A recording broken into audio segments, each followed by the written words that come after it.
Hi, I'm Gayatri. I am Gauri. Sorry, நான் ஏதோ தப்பான டைமில் வந்து உங்களை டிஸ்டர்ப் பண்ணிட்டேன்னு நினைக்கிறேன். சச்சா, அப்படிலாம் இல்லை.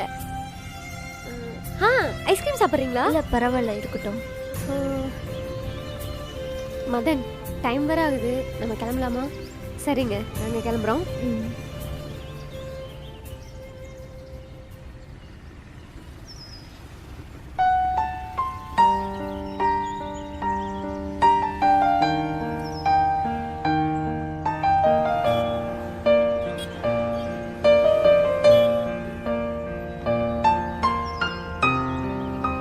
என்னதான் சண்டை போட்டு 2 பேரும் பிரிஞ்சாலும் மதனை இன்னொரு பொண்ணு கூட வச்சு பார்க்கும்போது அது இந்த மனசு ஏற்றுக்க மாட்டேங்குது.